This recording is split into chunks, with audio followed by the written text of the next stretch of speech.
For Jaydon Mickens, the path to the Super Bowl has been anything but easy. He went undrafted out of Washington and was cut 3 times by the Raiders. Unsure about his future in the NFL, he lived out of a car after signing with the Jaguars practice squad in 2017, rather than pay for temporary housing.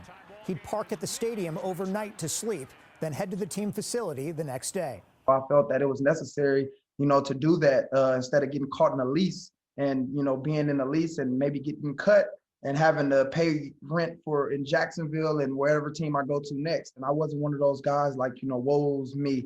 I should be the top guy. I should be one of the guys. It was like, nah, you got to make sure you keep that grind and keep that motivation and keep that going forward. Mickens is loose. Can he take it all the way? The former Huskies' perseverance paid off, but the challenges continued. A 2-time AFC Special Teams Player of the Week in Jacksonville, he then fractured his ankle and was eventually cut again. His time with Tampa Bay has been just as rocky, having been waived twice by the Bucs and missing a month this season on the COVID-19 reserve list. And yet, here he is for the Super Bowl, now on the active roster.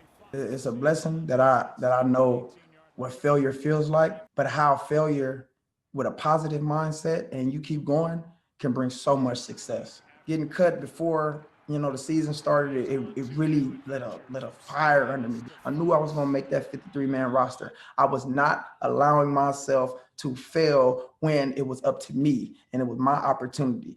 And that opportunity comes Sunday in his first ever Super Bowl. And who better to give him advice than his quarterback, 43-year-old Tom Brady, in his 10th Super Bowl appearance. Tom, he let us know that the legacy comes when you go out there and you dedicate this whole last 2 weeks to one game.